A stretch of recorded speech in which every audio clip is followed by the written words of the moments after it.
Para orarmos, precisamos aprender, em primeiro lugar, a pedir de forma correta. Embora seja verdade que Deus sabe de tudo, não podemos ter a atitude de que não é necessário pedir, porque Ele já sabe de tudo que precisamos. Algumas pessoas pensam que não precisamos pedir por causa do versículo de Mateus. Não vos assemelheis, pois a eles, porque Deus, o vosso Pai, sabe o de que tendes necessidade, antes que lhe o peçais. Mateus 6:8. Mas para entendermos corretamente esse verso, precisamos examinar seu contexto bíblico. Além disso, Jesus havia dito: e orando, não useis de vãs repetições, como os gentios, porque presumem que pelo seu muito falar serão ouvidos. Mateus 6:7. Mas aqui, Jesus estava referindo-se à prática de se repetir as orações ritualisticamente. Ele não estava querendo dizer que não se pode pedir. Eu vou lhes explicar mais adiante. Pelo contrário, sua intenção era ensinar-nos a dirigir ao Pai todas as petições que procedem de nossa oração. Dirigir petições a Deus é um aspecto básico da oração. Deus é o nosso Pai, e como Pai, Ele tem prazer em dar bênçãos aos seus filhos. Um filho, dentro de sua família, tem certos direitos. Jesus Cristo, o Filho de Deus, nos assegura: naquele dia, nada me perguntareis. Em verdade vos digo, se pedirdes alguma coisa ao Pai, Ele vô-la concederá em meu nome. Até agora nada tendes pedido em meu nome. Pedi e recebereis, para que a vossa alegria seja completa. João 16, 23 e 24. E no versículo 27, ele mostra por que isso acontece desse jeito. Porque o próprio Pai vos ama, visto que me tendes amado e tendes crido que eu vim da parte do Pai. O Pai nos ama porque cremos em seu Filho. Portanto, somos participantes da herança do Filho unigênito de Deus. Deus é muito bondoso, meus irmãos e irmãs. Ele quer dar-nos todas as boas coisas, desde que lá peçamos. Ora, se vós, que sois maus, sabem dar boas dádivas aos vossos filhos, quanto mais vosso Pai que estás nos céus dará boas coisas ao que lhe pedirem. Cristo veio a este mundo para proporcionar redenção e restauração ao homem caído. Quando Cristo estava preso na cruz, Deus estava cumprindo as condições necessárias para que a humanidade pudesse voltar a ter comunhão completa com Ele. Paulo disse o seguinte, a saber, que Deus estava em Cristo, reconciliando consigo mesmo o mundo, não imputando aos homens as suas transgressões, e nos confiou a palavra da reconciliação. Com base na obra reconciliadora do Pai, todos nós temos a possibilidade de sermos salvos. Mas a salvação tem que ser pregada até os confins da terra, oferecendo a todos os homens a oportunidade de aceitarem ou rejeitarem o Evangelho, a boa nova de que o preço já foi pago e que todos os homens podem ter acesso direto a Deus. Mas para receber essa grande bênção da salvação, os homens terão que pedi-la. Pelo arrependimento, eles devem pedir a Cristo que lhes perdoem os pecados. Devem pedir a Cristo que entre em seu coração. Embora o dom da salvação esteja à disposição de todos, só podemos apropriarmos dele pedindo. E não é somente a regeneração que obtemos pela petição. Também a plenitude do Espírito Santo está à nossa disposição, bastando simplesmente que peçamos. Quanto mais o Pai Celestial dará o Espírito Santo àqueles que lhe pedirem, Lucas 11:13. Mas não só o dom da salvação, mas também a plenitude do Espírito Santo e todas as demais bênçãos estão à nossa disposição e podemos obtê-las pela petição em oração. Tiago afirma que Deus não negará a sabedoria a ninguém, mas a dará liberalmente, desde que a peçamos com fé. Podemos obter os dons do Espírito Santo, bastando para isto que os peçamos. Cura, libertação, prosperidade e bênçãos são coisas que todos podemos pedir a Deus. Temos o direito também de orar a Deus por um avivamento. Pedir ao Senhor chuva no tempo das chuvas serôdias, ao Senhor, que faz as nuvens de chuva, dá aos homens aguaceiro. Zacarias 10:1. A bênção de Deus pode ser nossa, basta que a peçamos. Podemos receber as bênçãos de Deus, que em Zacarias são tipificadas como chuvas, porque Deus ordenou que as peçamos. Está bem claro que Deus está desejoso de abençoar seus filhos. Contudo, temos que fazer a nossa parte, que é pedir de forma correta. Agora, meus irmãos e irmãs, como funciona essa questão de pedir? Como podemos obter a resposta de nossas petições? Há, contudo, 4 passos. O primeiro passo, temos que pedir com fé. O simples fato de pedir alguma coisa a Deus não é garantia de uma resposta positiva. E tudo quanto pedirdes em oração, crendo, recebereis.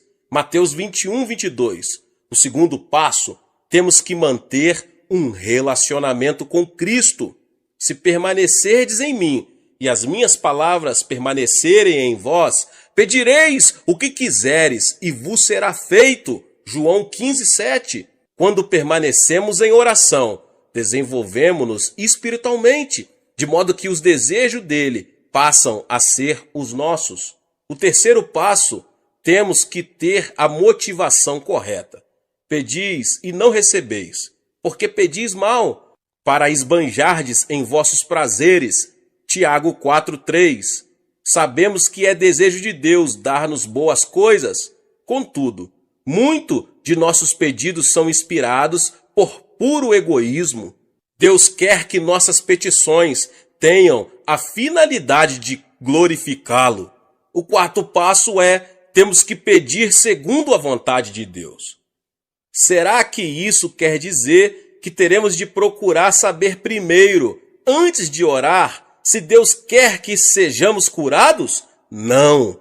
E é por isso que é tão importante conhecermos as Escrituras. A Bíblia nos diz qual é a vontade de Deus. Mas quando oramos, pedindo algo que Deus já nos prometeu, temos certeza de que oramos segundo a sua vontade. E esta é a confiança que temos para com Ele, que se pedirmos alguma coisa segundo a sua vontade, Ele nos ouve. E se sabemos que Ele nos ouve quanto ao que lhe pedimos, estamos certos de que obtemos os pedidos que lhe temos feito. 1 João 5, 14, 15. Agora, meus irmãos e irmãs, como Deus responde às nossas petições? Deus responde às nossas petições segundo sua maneira própria de ser. Ele não se limita a nos dar exatamente aquilo de que precisamos. Ele nos dá em abundância. E o meu Deus, segundo a sua riqueza em glória, há de suprir em Cristo Jesus cada uma das vossas necessidades. Filipenses 4,19. Os recursos de Deus são ilimitados. Deste modo, Ele supre todas as nossas necessidades. Mas Deus não tem falta de bênçãos. Ele possui um depósito completamente cheio, meus irmãos e irmãs. Só precisamos saber como abrir esse depósito, aprendendo a pedir. Aprendi esses princípios bem no início de meu ministério. Estudei as Escrituras e descobri que Deus é bom. Iniciei meu ministério na região mais pobre da Coreia, numa época de séria depressão econômica em nosso país, logo após a Guerra da Coreia. Aprendi a jejuar, não porque fosse espiritual, mas porque não tinha nada para comer. E através da oração e da leitura da palavra de Deus, entendi que Deus não era o Deus apenas da Europa e dos Estados Unidos. Ele é o Deus de quem quiser aprender a confiar nele. Há uma experiência que já contei muitas outras vezes, mas sempre alguém que nunca ouviu. Se você não ouviu, ouça agora mesmo. Ela ilustra perfeitamente como podemos obter respostas de oração das mãos de nosso Pai Celestial. Quando iniciei meu ministério, ainda era solteiro e morava num pequeno cômodo. No inverno, eu me protegia do frio, enrolando-me com cobertores, pois não tinha nenhum outro meio de aquecimento. Comecei a pregar a mensagem da abundância de Deus, conforme havia nas Escrituras, e assim me vi num dilema. Se Deus era tão bom, se possuímos tantos e tão vastos recursos, por que eu era tão pobre? É uma pergunta que muitas pessoas estão fazendo, principalmente no país em desenvolvimento. Um dia, percebi que precisava de 3 coisas. Como não tinha um veículo para visitar os membros de minha igreja, precisava de uma bicicleta. Precisava também de uma escrivaninha, pois não tinha onde colocar a Bíblia. E resolvi pedir a Deus uma cadeira também, pois precisava dela para a mesa. Hoje, essas 3 coisas podem parecer insignificantes, mas há mais ou menos 25 anos eram coisas raras em nossa região. Contudo, com toda confiança, pedi a meu Pai Celeste essas 3 coisas, uma cadeira, uma mesa e uma bicicleta. E apresentei essa mesma oração a Deus durante vários meses, achando que se repetisse continuamente, por fim, Ele me ouviria e me atenderia. Mas 6 meses depois, fiquei meio desanimado e fiz uma oração desalentado. Senhor, sei que o tempo não significa nada para ti, e eu preciso muito dessas coisas agora. Talvez o Senhor esteja pensando em demorar mais para atender a minha petição, mas se demorar muito, eu morro e não preciso mais delas. Então, ouvi uma voz suave e tranquila me falando no íntimo. Filho, escutei sua petição desde a primeira vez em que fez, há 6 meses. Então por que não me atendeu? Indaguei. Você me pediu uma bicicleta, não foi? Continuou Deus. Mas existem muitos tipos de bicicletas. Qual delas você quer?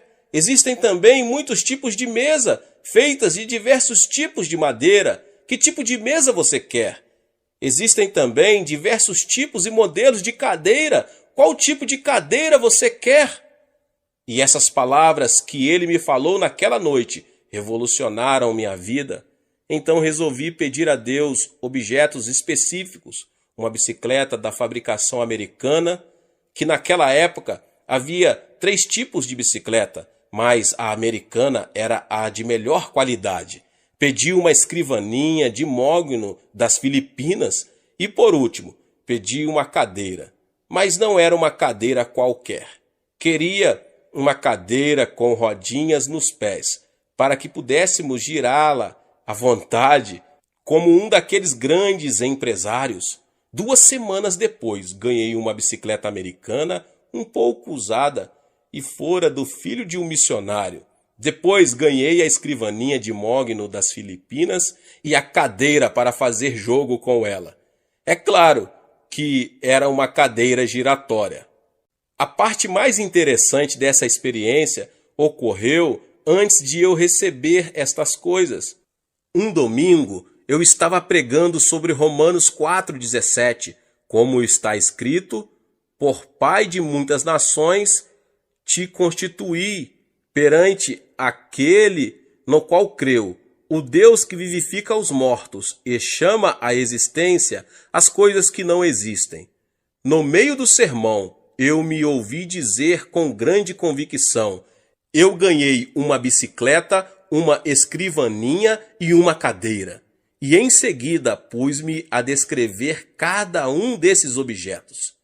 Depois do culto, 3 rapazes que hoje estão no ministério me procuraram e perguntaram: Pastor, será que poderíamos ver esses 3 grandes presentes que Deus lhe deu?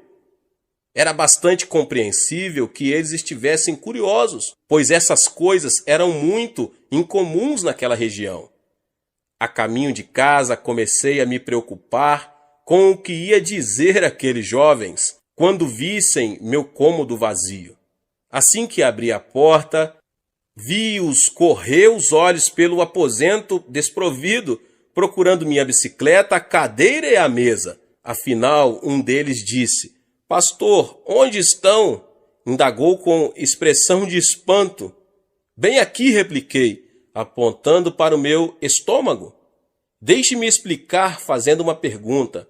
Continuei calmamente, admirado com minha resposta. Onde você estava antes de nascer? No ventre de minha mãe, respondeu um deles afinal. Certo, exclamei. E você já existia antes de nascer? Indaguei, vendo que um brilho começava a surgir no rosto deles. Já, claro que já existíamos no ventre de nossa mãe. Mas ninguém podia ver vocês, sorri. E eles disse qual era a minha condição naquele momento. Estou grávido também. Estou esperando uma cadeira, uma mesa e uma bicicleta de fabricação americana. Concluí todo orgulhoso, vendo a expressão de surpresa que havia no semblante deles, transformando-se em riso. Ora, pastor, então o senhor está grávido, disseram rindo. Tentei pedir silêncio a eles e que não contassem nada para ninguém, mas uma notícia como essa, um homem grávido, era difícil de manter em segredo. Então se espalhou pelo bairro a notícia de que o pastor da igreja local estava grávido. E quando eu passava, as mulheres olhavam para mim e riam. As criancinhas vinham colocar a mão em meu estômago para ver se sentiam ali a bicicleta. Mas depois, quando Deus me deu esses objetos, então foi minha vez de rir. E desse modo, Deus me ensinou a fazer orações específicas. É assim que se ora em fé.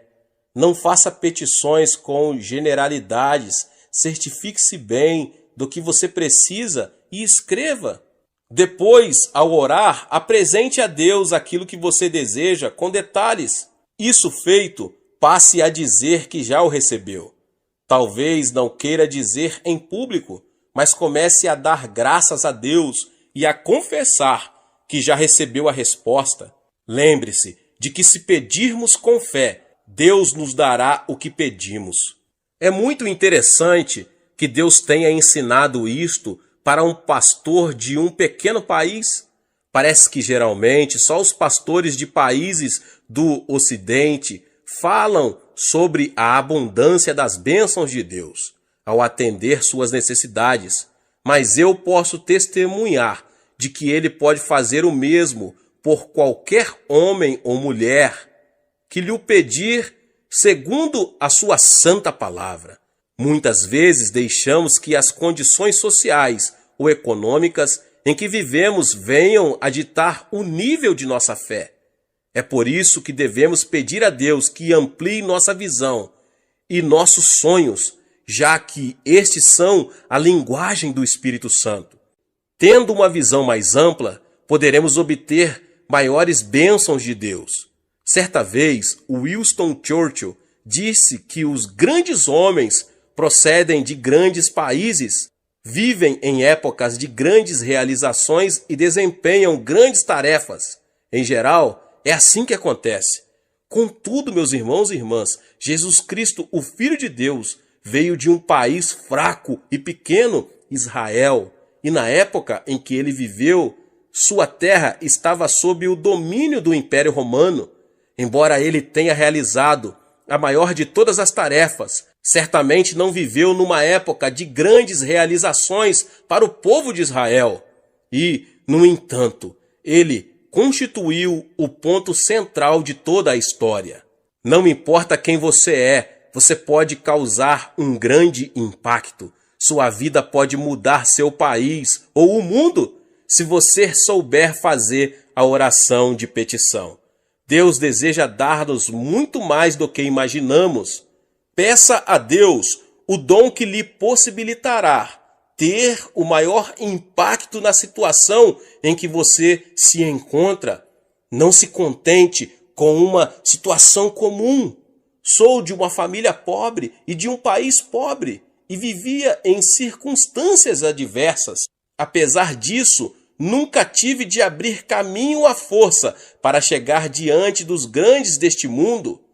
O dom da graça que Deus me concedeu tem me colocado diante de reis, rainhas, presidentes e de muitos mais notáveis líderes mundiais. Se Deus fez isso por mim, pode fazer por você também. Mesmo que você, que agora ouve essa mensagem, vive num país pobre da América Latina, sua vida pode deixar uma marca profunda nesse país e no mundo. Onde quer que você esteja agora, Deus pode e quer usá-lo para ajudar a atear o fogo do avivamento que irá varrer a África, a Ásia, a Europa, a América. Peça e você receberá, mas peça com fé, em o nome de Jesus. Deus disse a Moisés o seguinte: de lá buscarás ao Senhor teu Deus, e o acharás, quando o buscares de todo o teu coração e de toda a tua alma. Deuteronômio 4:29. O homem foi criado com o impulso de buscar comunhão com Deus. Existe nele um vazio que não pode ser preenchido com nada, a não ser uma genuína comunhão com Deus. Por mais que ele adquira coisas, elas nunca poderão tomar o lugar dessa comunhão, que preenche a própria essência do ser, dando-lhe um objetivo para a vida e alimentando sua alma. Deus criou Adão e instilou nele o fôlego da vida. Ele foi um ser físico antes de ser espiritual. Esta dimensão espiritual lhe deu a capacidade de manter comunhão e intercâmbio com Deus no meio do jardim, na virada do dia. Ao pecar, o homem perdeu essa possibilidade. Mas Deus ainda desejava manter comunhão com ele, e então tomou a iniciativa em Abrão. Este veio a ser o pai, Abraão, de todos os fiéis que iriam ter a oportunidade de manter comunhão com Deus. Mais tarde, Deus manifestou sua presença física na terra, através do tabernáculo de Moisés. Contudo, com poucas exceções, só o sumo sacerdote podia entrar na terceira divisão do tabernáculo, que era chamado o Santo dos Santos.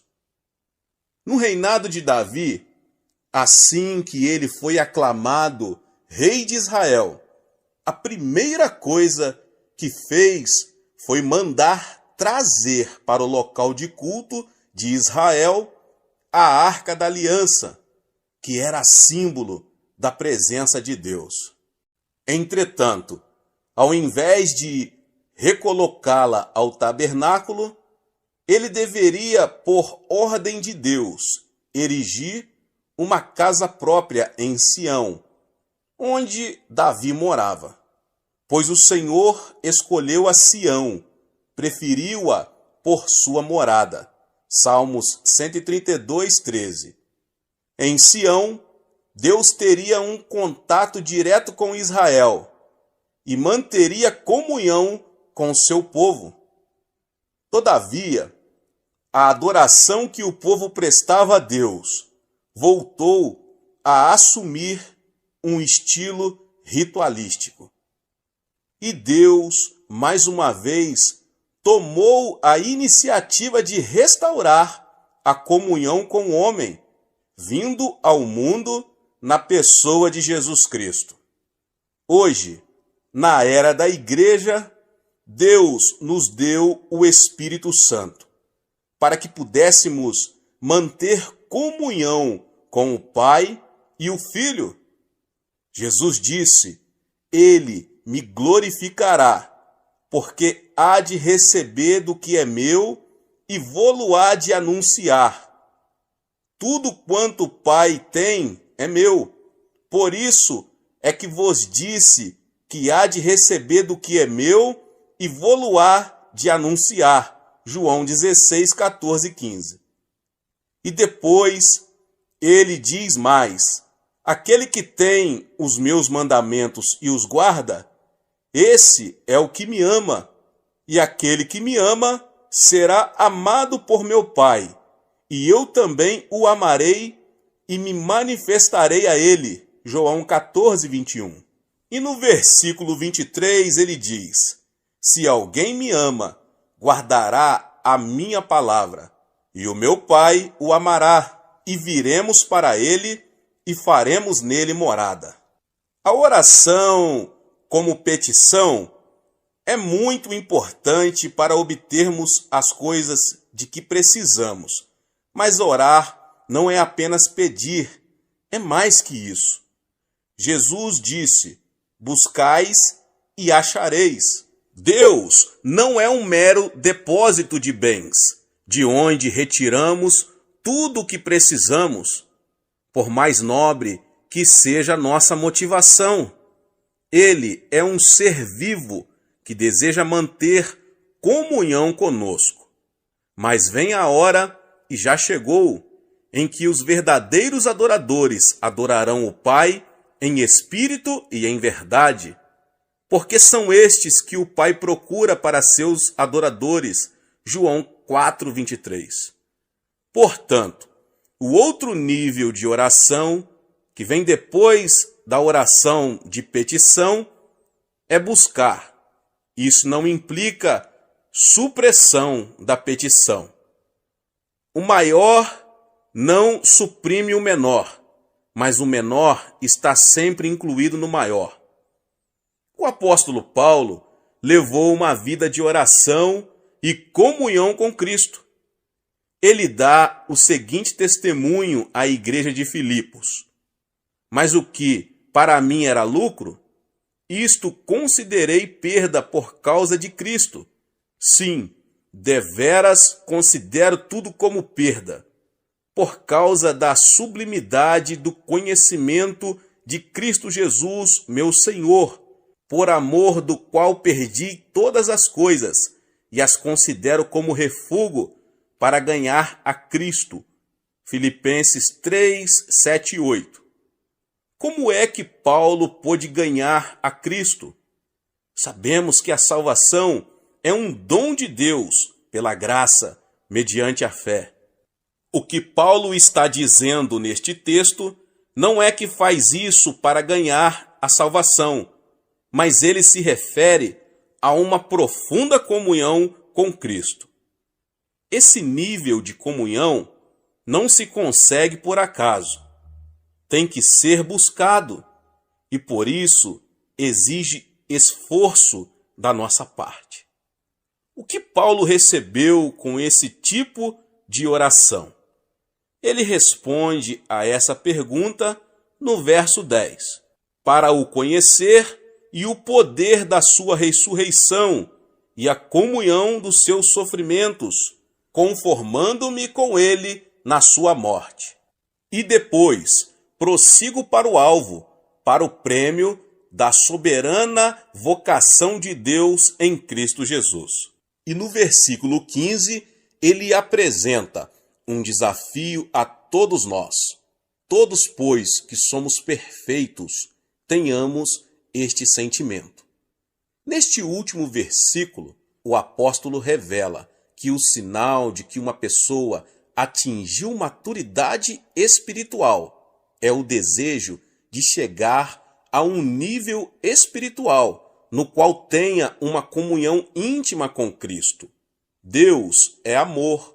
O amor precisa ser extravasado através da comunhão. Assim sendo, a própria natureza de Deus exige uma coisa que nós temos o privilégio de dar a Ele: comunhão.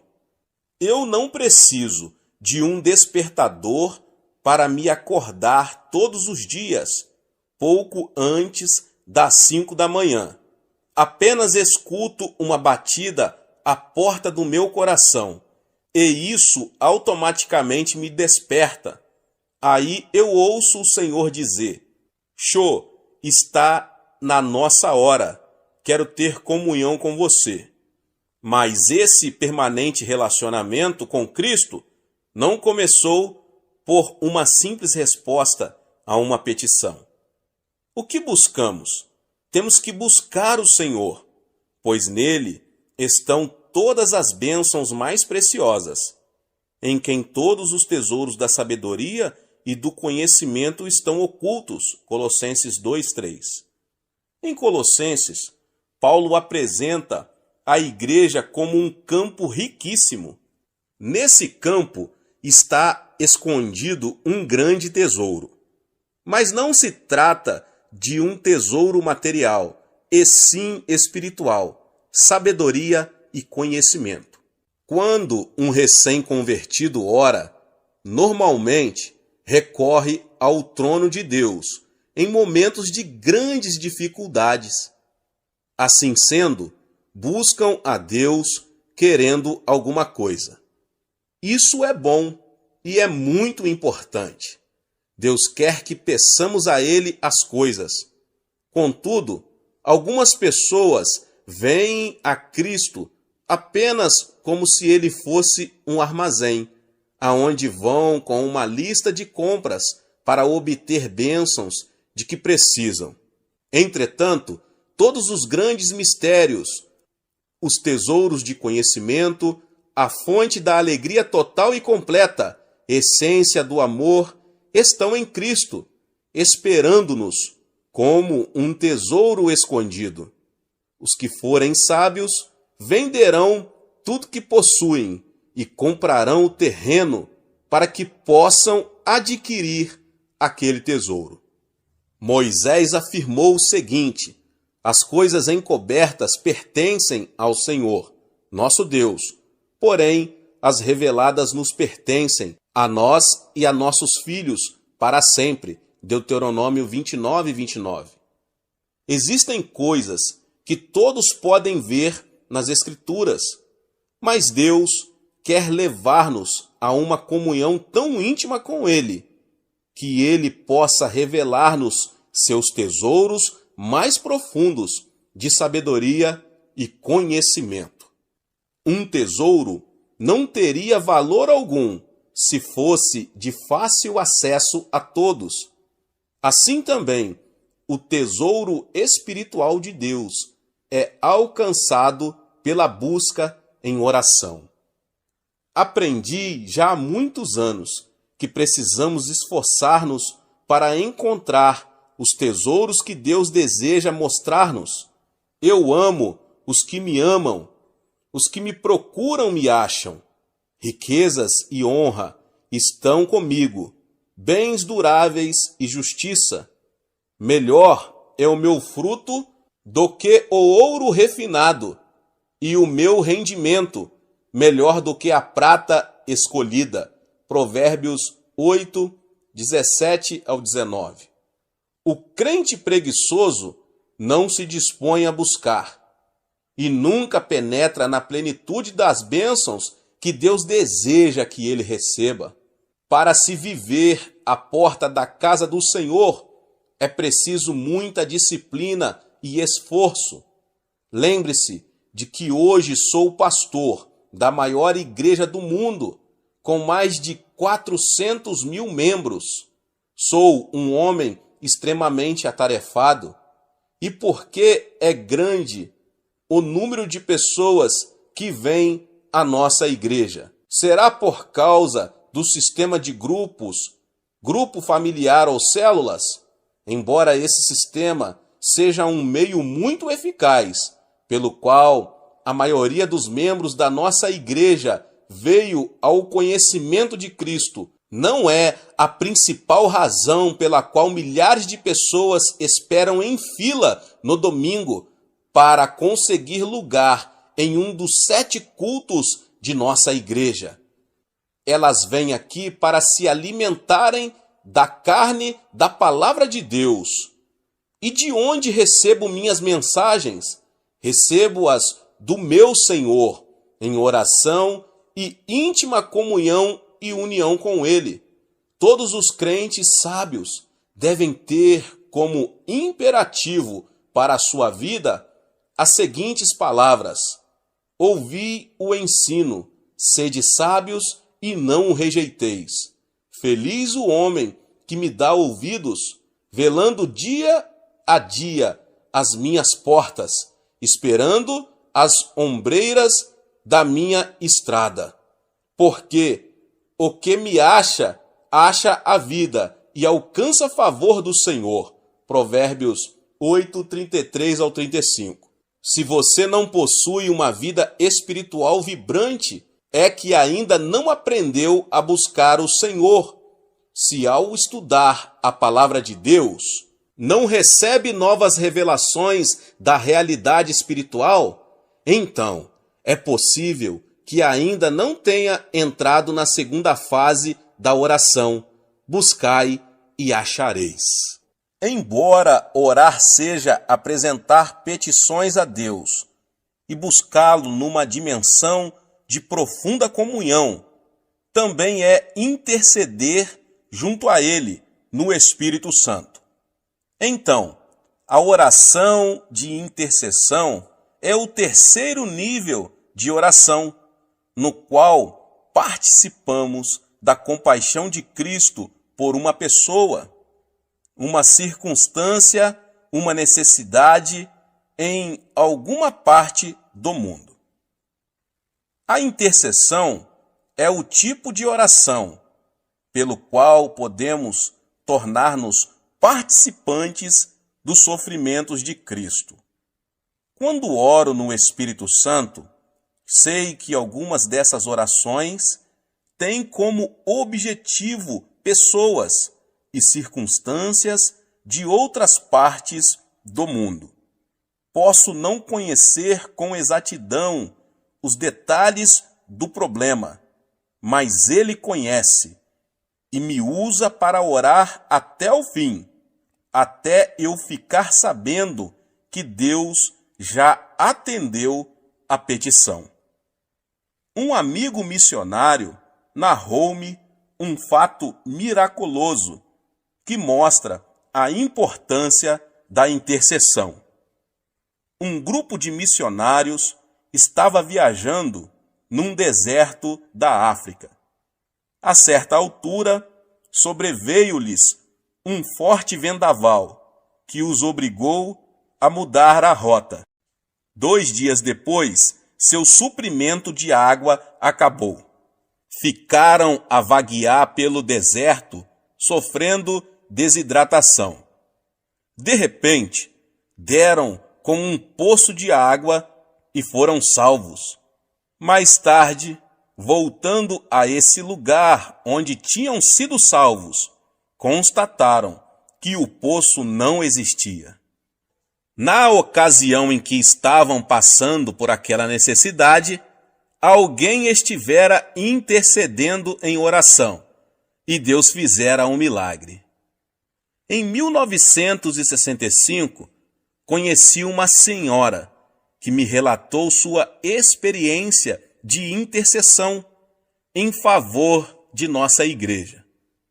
Após fundar minha primeira igreja, que ficava numa localidade afastada de Seul, comecei um trabalho pioneiro para a organização de uma igreja no centro da capital. 20 anos antes de eu começar essa igreja em Seul, aquela senhora tinha tido 3 visões dela. Após cada uma das visões, ela intercedeu por nós no Espírito. Na ocasião em que ela orava, 1944. O país ainda estava debaixo da ocupação japonesa e não havia ainda qualquer plano acerca da igreja. Mas o Espírito Santo sabia que essa igreja, que se chamava de Igreja de Sudaemon, por causa do local onde se situava, iria tornar-se a igreja central do Evangelho pleno. Deus usou aquela senhora fiel numa oração de intercessão para levar o Espírito Santo a pairar sobre essa área muitos anos antes que a visão viesse a se concretizar. E quando o Espírito paira sobre uma região, ele tem consigo toda a dinâmica da vida, assim como uma semente, no plano material, tem consigo a vida e dá origem a ela. Esse ponto é muito importante, e por isso que desejo estender-me um pouco mais nele. Na concepção de uma criança, o óvulo da mãe e o espermatozoide do homem já trazem consigo um complexo código, que é, na verdade, uma estrutura básica do que aquele indivíduo será no futuro, determinado por esse código genético. Quando o Espírito Santo produz vida, grande parte da dinâmica dessa vida é determinada pela vontade de Deus e implementada pelo Espírito Santo. Em 1944, ninguém imaginava que no futuro Deus ergueria no centro de Seul uma igreja que seria o meio pelo qual toda a nação coreana iria receber o Evangelho. Mas o Espírito Santo sabia, pois conhece a mente de Deus. Por isso, ele despertou uma fiel intercessora que iria orar no Espírito 20 anos antes de tornar-se evidente a realidade pela qual intercedia. Essa senhora viu a igreja, viu que ela seria a maior igreja do mundo. Ela teve a mesma experiência de Simeão e Ana, em Lucas, no capítulo 2. Eles reconheceram que a criança que se achava diante deles naquele momento e que tinha apenas 8 dias de nascida, seria o Messias de Israel. Agora, quais são as qualidades de um intercessor? Simeão constitui um exemplo perfeito das qualidades que o intercessor deve possuir. Em primeiro lugar, ele era um homem de oração. A pessoa que quiser entrar no ministério de intercessão tem que ser dedicada à oração. Em segundo lugar, ele era paciente. A Bíblia diz que Simeão aguardava a consolação de Israel, enquanto a maioria das pessoas aguardava uma solução política. Ele sabia que a solução para o problema do povo de Israel seria espiritual. Assim sendo, poderia esperar muitos anos para ver a resposta de suas orações. Em terceiro lugar, ele era cheio do Espírito Santo. Só uma pessoa que possui o Espírito Santo pode suportar o peso da oração da intercessão. Em quarto lugar, ele confiava. Simeão tinha recebido a revelação de que veria a resposta de suas orações antes de morrer. Então ele passou a ir ao templo todos os dias, fielmente, durante anos e anos, até que chegou finalmente a ocasião em que Cristo foi apresentado ali. Em quinto lugar, ele era um homem de visão. A profecia que ele fez sobre o Cristo menino deixou José e Maria maravilhados. Portanto, ele estava enxergando a realidade de Cristo, mais do que a própria mãe dele e do que o pai adotivo. Antes do nascimento de Cristo, o Espírito Santo tinha levantado 2 intercessores fiéis. Eles passaram muitas horas jejuando e orando sobre a vinda do Messias. E Deus permitiu que vivessem até ver a resposta de suas petições. Desse modo, seu ministério de intercessão foi registrado para sempre nas Escrituras. A oração de intercessão é necessária para o cumprimento da vontade de Deus. Isso não quer dizer que Deus seja capaz de realizar sua vontade sozinho, mas Ele resolveu incluir nossa participação na realização dela. Assim sendo, aqueles que assumem o ministério de intercessão, na verdade, se tornam partes integrantes da realização dos planos e propósitos de Deus. Agora, por que a intercessão é necessária? Antes de analisarmos a necessidade da intercessão, devemos ver o que nós, discípulos de Cristo, somos nessa terra. Nós somos o sal da terra. Mateus 5,13. O sal dá sabor aos alimentos, aos quais é adicionado. Jó disse o seguinte: comer-se-á sem sal o que é insípido? Jó 6,6. A igreja deve ter na terra a mesma função do sal. Nossa presença na terra impede que Deus destrua este mundo pecaminoso, como destruiu Sodoma e Gomorra. Assim, Ele coloca sobre nós a responsabilidade do retardamento do juízo final, dando mais tempo aos homens para que aceitem ou rejeitem a Jesus Cristo como Salvador. Da mesma forma, somos embaixadores de Cristo. Assim, somos enviados como representantes oficiais de nosso governo, o Reino de Deus, para apresentar seus interesses em um país estrangeiro. Quando 2 governos estão em guerra, a primeira coisa que fazem é retirar seus embaixadores.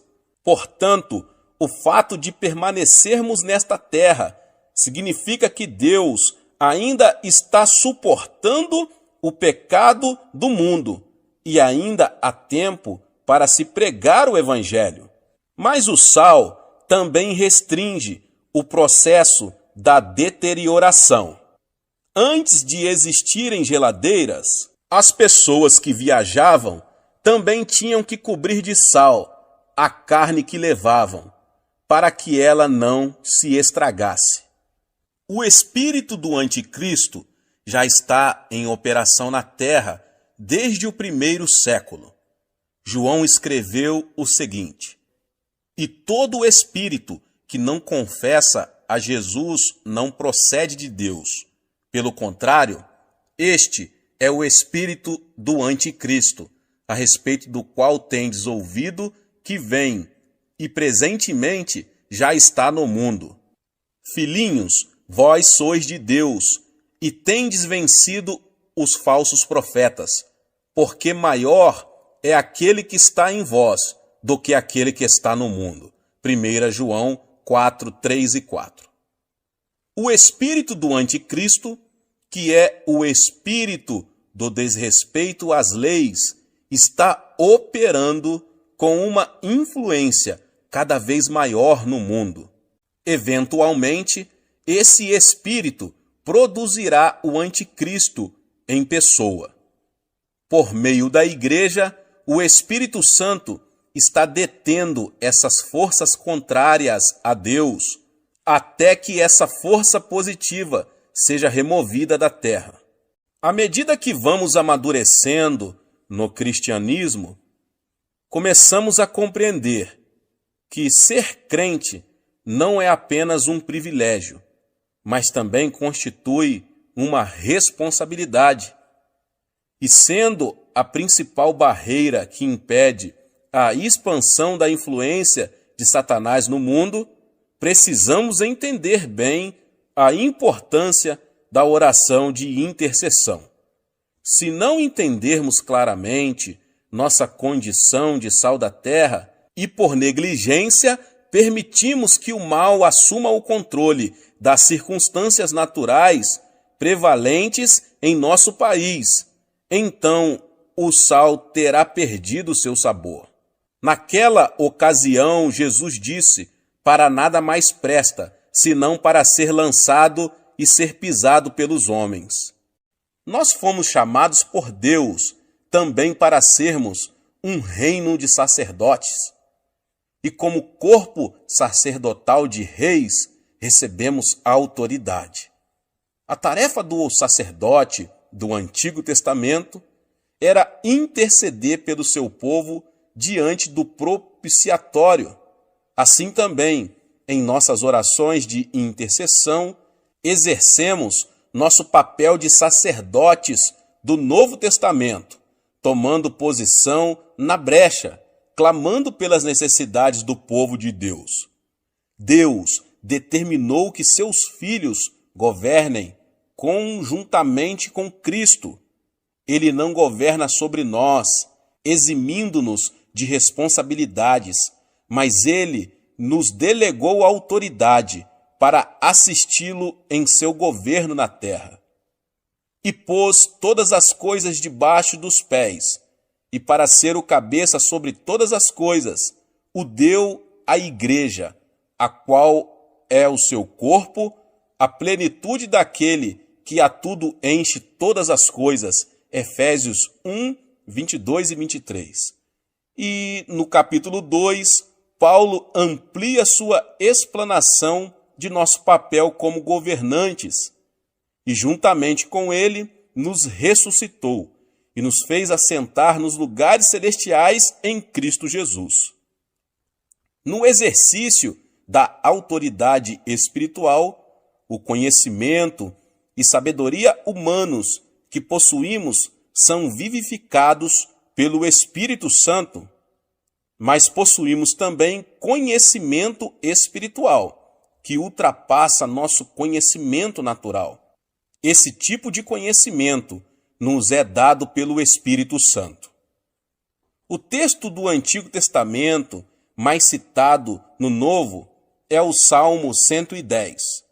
Vamos analisar atentamente este salmo para vermos como nossa autoridade pode ser empregada na oração de intercessão. Disse o Senhor ao meu Senhor: assenta-te à minha direita, até que eu ponha os teus inimigos debaixo dos teus pés. O Senhor enviará de Sião o cedro do seu poder, dizendo: domina entre os teus inimigos. Apresentar-se-á voluntariamente o teu povo no dia do teu poder, com santos ornamentos, com o orvalho emergindo da aurora, serão os teus jovens. O Senhor jurou e não se arrependerá. Tu és sacerdote para sempre, segundo a ordem de Melquisedeque. O Senhor, à tua direita, no dia da sua ira, esmagará os reis. Ele julga entre as nações, enche-as de cadáveres, esmagará cabeças por toda a terra. De caminho, bebe na torrente e passa de cabeça erguida. Nesse importante salmo, Cristo é apresentado como o supremo governante da terra e como sumo sacerdote, segundo a ordem espiritual de Melquisedeque. O autor do livro de Hebreus amplia mais o papel de Cristo como sacerdote espiritual, vivendo para sempre para interceder por eles. O governo de Cristo se revestirá de características bem peculiares, pois que governará sobre seus inimigos. Davi, quando era rei, no meio de seus inimigos, possuía um trono físico. Assim também, Cristo, que se acha no pleno controle de tudo, sem contudo possuir os tronos físicos do poder terreno. Assim sendo, a maneira pela qual o mundo experimenta o domínio de Cristo nas atuais circunstâncias é pelo exercício da autoridade da Igreja. Agora que já entendemos nossa posição espiritual neste mundo, como sal da terra, sacerdotes reais e coparticipantes do governo de Cristo, vejamos como funciona a intercessão e por que ela é necessária. Como vimos na oração que Daniel fez, Satanás faz oposição à vontade de Deus, não somente naquilo que diz respeito à igreja, mas em tudo que se relaciona com o mundo. Tendo recebido autoridade sobre esta era, Satanás é chamado de o Deus deste século. Ele dirige todo o seu poder contra o povo de Deus, que, como já vimos, é chamado a exercitar a autoridade de Cristo. Sabendo que a igreja é o principal obstáculo às suas pretensões na terra, Satanás se esforça para nos devorar como um leão que ruge. Entretanto, o evangelho tem que ser pregado e as nações têm que chegar ao conhecimento de Cristo. Vemos aí dois interesses conflitantes. E como vemos pelo estudo da história, quando há conflito de interesse entre as nações, surgem as guerras. Pela intercessão, o crente passa a exercer sua função sacerdotal, pela qual ele oferece uma base terrena a Deus, para que promova seus interesses. Esta era tornou-se um campo de batalha entre duas forças oponentes, mas Deus possui um grupo seu em terra estrangeira que pode fazer com que a influência da eternidade penetre nesta era. Dessa forma, este mundo natural pode ser conquistado e passa a estar sob o domínio do reino de Deus. Quando Israel estava guerreando contra seus inimigos, Moisés levantou as mãos, mas na hora em que ele abaixava as mãos, Israel era derrotado. Isso é um símbolo claro da prática da intercessão. Existe um preço na intercessão. Antes de compreendermos o preço da oração intercessória, precisamos entender o sofrimento atual de Cristo. Quando Saulo estava viajando para Damasco, ele viu uma luz fortíssima. Enquanto seus companheiros de viagem ouviam um trovão, ele ouviu claramente uma voz do céu que indagava: Saulo, Saulo, por que me persegues? E a resposta dele foi: Quem és, Senhor? E Cristo respondeu: Eu sou Jesus, a quem tu persegues. Saulo, que mais tarde passou a ser chamado Paulo, nunca pensara que estivera perseguindo a Jesus Cristo. Perseguia apenas a igreja. Contudo, o Senhor não lhe perguntou por que estava perseguindo o seu povo. Perguntou por que Paulo perseguia a ele. Nós somos o corpo de Cristo. Tudo que nós, que somos membros dele, sentimos, ele sendo a cabeça, sente também. As dores que nós sentimos, na realidade, não são percebidas na superfície do corpo, no local afetado, mas no cérebro que fica em nossa cabeça. O cérebro projeta a dor para a parte do corpo que está afetada, para que seja tomada a providência necessária. Assim acontece também com o corpo de Cristo. Ele sente tudo o que sentimos, ele sofre o que sofremos, mas sendo a cabeça, o sofrimento dele é mais intenso. É verdade que as pessoas que podem infligir-nos maior sofrimento são as que estão mais perto de nós. Infelizmente, alguns crentes voltam para o mundo, rejeitando o precioso Senhor que os salvou. Lemos em Hebreus que, de novo, estão crucificando para si mesmos o Filho de Deus e expondo-no à ignomínia. Hebreus 6,6. Portanto, cada vez que um crente se volta para o mundo, Cristo sofre novamente o que passou na cruz. Pela oração de intercessão, o crente participa dos sofrimentos de Cristo com relação a um determinado problema de seu corpo. Certa ocasião, um pregador estava dirigindo uma campanha evangelística em larga escala na África. Um dia, ele acordou no meio da noite em prantos. Começou a orar e viu-se repetindo várias e várias vezes um nome desconhecido. Horas depois, o fardo da intercessão se desfez, depois de ele haver orado muito tempo em meio à grande agonia. Então, ele encerrou sua oração. No dia seguinte, ele viu nos jornais um relato muito estranho. Naquela noite, um povoado, cujos habitantes eram cristãos, tinha sido massacrado. O nome do povoado era o mesmo que ele estivera falando na noite anterior, e pelo qual chorava. Cristo sofrera a dor de seu povo, mas encontrara alguém que estava disposto a participar de seu sofrimento e de interceder no Espírito.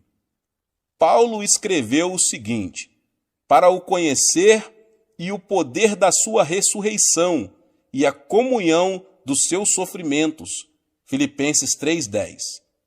Nesse versículo, Paulo demonstra que não apenas quer gozar do poder da ressurreição de Cristo, mas também está disposto a ter comunhão com ele em seus sofrimentos.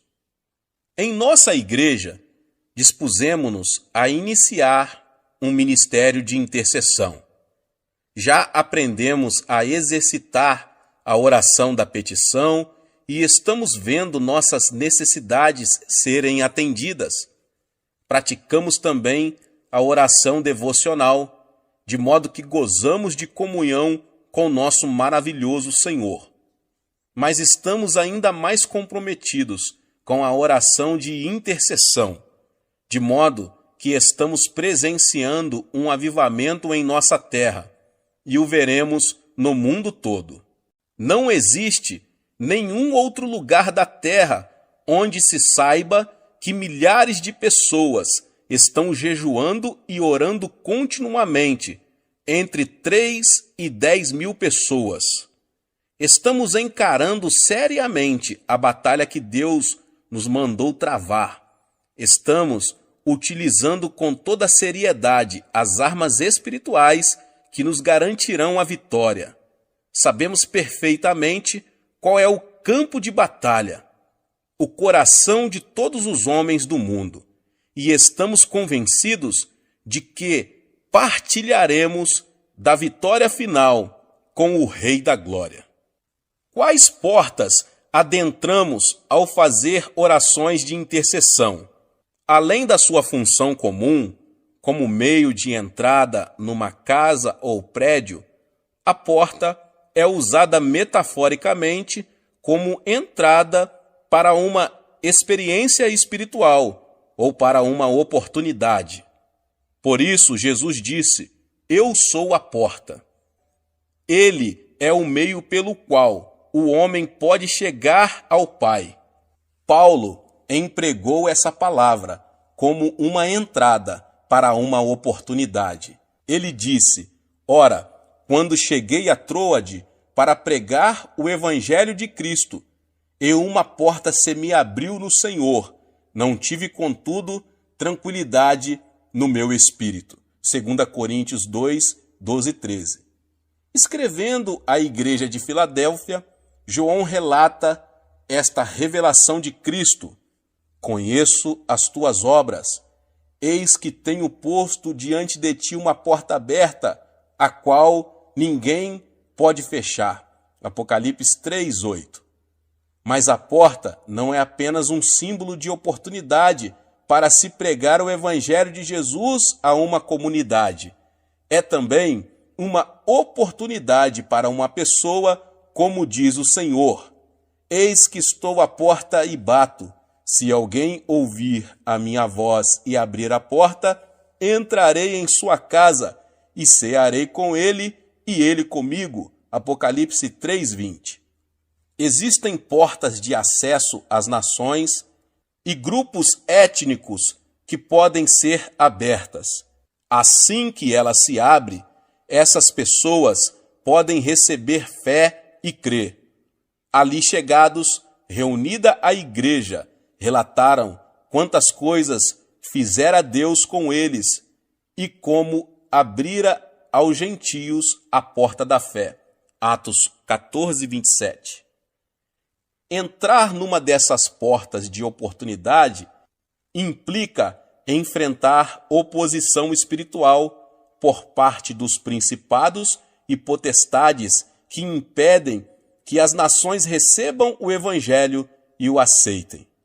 Porque uma porta grande e oportuna para o trabalho se me abriu, e há muitos adversários. 1 Coríntios 16:9. Somente o Senhor Jesus Cristo pode abrir uma porta que está fechada para o evangelho. Ora, quando cheguei a Troade para pregar o evangelho de Cristo, e uma porta se me abriu no Senhor. 2 Coríntios 2:12. Como podemos conseguir que se abram as portas da fé e da oportunidade? Já vimos que é Cristo quem abre essas portas. Contudo, Deus nos tornou membros do corpo dele. Isso significa que a cabeça tomou a deliberação de atuar na terra através de seu corpo. Assim, é necessário que utilizemos as armas da oração intercessória para resistirmos às forças espirituais que estão mantendo essas portas fechadas.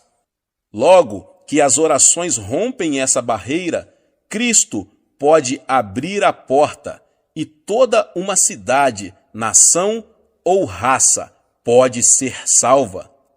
Paulo confirma isso quando diz: suplicai ao mesmo tempo também por nós, para que Deus nos abra a porta à palavra, a fim de falarmos do mistério de Cristo, pelo qual também estou algemado, para que eu o manifeste como devo fazer. Colossenses 4:3 e 4. E Cristo não quer abrir apenas as portas da oportunidade para que o seu povo possa pregar o evangelho. Existem portas de revelação e conhecimento que também podem ser abertas. Jesus repetiu muitas vezes a seguinte frase: quem tem ouvidos, ouça.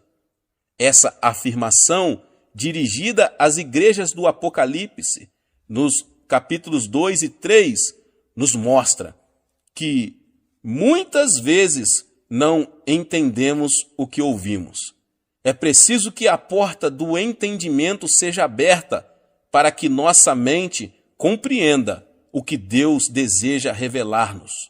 Depois destas coisas, olhei, e eis não somente uma porta aberta no céu, como também a primeira voz que ouvi, como de trombeta, ao falar comigo, dizendo: sobe para aqui, e te mostrarei o que deve acontecer depois destas coisas. Imediatamente eu me achei em espírito. Apocalipse 4:1 e 2.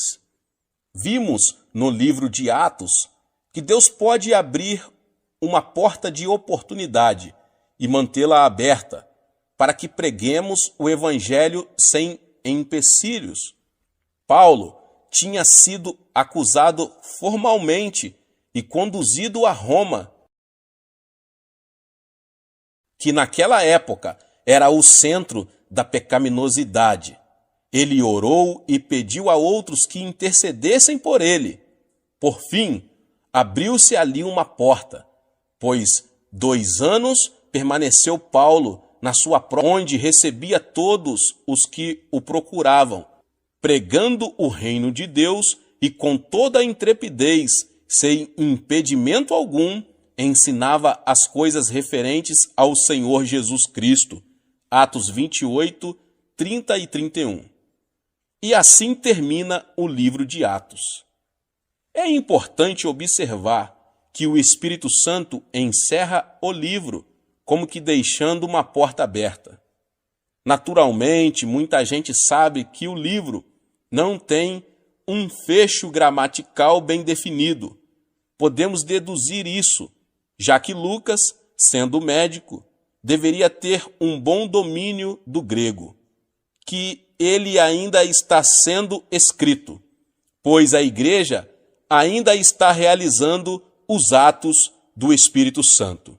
Embora saibamos que, ao final, Paulo foi executado, o fato é que a história oficial da igreja primitiva conclui com uma nota positiva. Depois que Deus abre a porta da oportunidade espiritual, ninguém pode proibir a pregação do Evangelho. Deus pode, inclusive, bloquear a oposição que emana de nossos próprios irmãos em Cristo. É uma pena que tenhamos de desperdiçar tantas energias devido à falta de unidade dentro da igreja. Em vez de o povo de Deus lutar contra vosso verdadeiro inimigo, o diabo, muitos se opõem uns aos outros.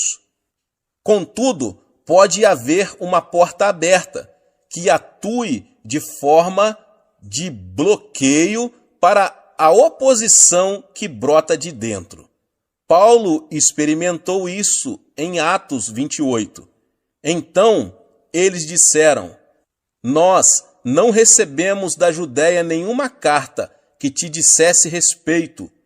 Também não veio qualquer dos irmãos que nos anunciasse ou dissesse de ti mal algum. Portanto, está claro que o que os crentes do mundo inteiro precisam entender e começar a fazer é atuar nesse terceiro nível da oração, a intercessão. Bata e a porta se abrirá. Como já afirmei, não podemos fazer uma distinção muito exata entre os 3 tipos de oração. Podemos fazer petições, ter comunhão e intercessão no mesmo momento de oração. É difícil interceder sem ter comunhão com Cristo. Nossas petições serão mais eficazes na comunhão. E a intercessão implica fazer petições e ter comunhão. Contudo, se entendermos mais claramente esses 3 tipos de oração, poderemos orar com maior eficiência. Quando novos convertidos, encaramos a oração como um meio pelo qual podemos receber bênçãos de Deus. Com o passar do tempo, vamos amadurecendo espiritualmente e desejamos mais que isso. Agora, nossa experiência já não possui mais aquele forte sabor de novidade e podemos até pensar que estamos nos afastando da fé. O que está acontecendo, na verdade, é que estamos sendo desmamados e já nos encontramos preparados para ingerir alimento sólido. É então que precisamos passar a ter comunhão espiritual com Cristo através da obra do Espírito Santo. Assim, quem tem início o nosso relacionamento pessoal com Cristo, começamos a ter o mesmo sentimento que Ele. Não podemos mais permitir que as coisas continuem do mesmo jeito de antes. E por isso nos apresentamos voluntariamente para fazer parte do exército da oração. Davi proferiu a seguinte profecia: apresentar-se-á voluntariamente o teu povo no dia do teu poder. Muitos perguntam por que estamos gozando de um avivamento contínuo aqui na Coreia. Nós nos dispusemos voluntariamente a orar até que o evangelho seja pregado no mundo todo, e as portas irão se abrindo à medida que as forças espirituais do mal forem sendo imobilizadas em nome de Jesus. Deus abençoe a sua vida, você que ouviu essa palavra. Talvez você chegou aqui pela primeira vez e ainda não é inscrito no canal. Se inscreva no canal e ative o sininho das notificações. Todos os dias são postados vídeos abençoados aqui no canal para te abençoar. Deixe também o seu like e não esqueça de compartilhar este vídeo, esta palavra, com mais pessoas. Nos vemos nos próximos vídeos. Amém! Seja membro do canal Vinícius Siqueira e obtenha benefícios que só os membros têm. Então, você que já é inscrito no canal e ativou o sininho das notificações, logo você vê o botão Seja Membro, clique nele e obtenha os benefícios. E o primeiro benefício é que você tem uma mensagem destacada. Quando você faz um comentário aqui no canal, você tem um destaque na sua mensagem. E isso é muito importante porque você mostra para os outros que você apoia este canal. E outro benefício que você tem é que você pode compartilhar os devocionais diários, que são 365 devocionais, que são postados todos os dias aqui no canal. Existe um grupo específico e a pessoa recebe um link que é direcionado para o grupo. E nesse grupo você tem todos os devocionais de todos os dias do mês, que você recebe logo pela manhã, e você tem o benefício de compartilhar esses devocionais com os seus contatos. Esse benefício é apenas para os membros. No YouTube não tem como compartilhar os devocionais, apenas ler na comunidade do YouTube, mas quem é membro tem o benefício de compartilhar com todos os seus contatos e as suas redes sociais. Seja membro!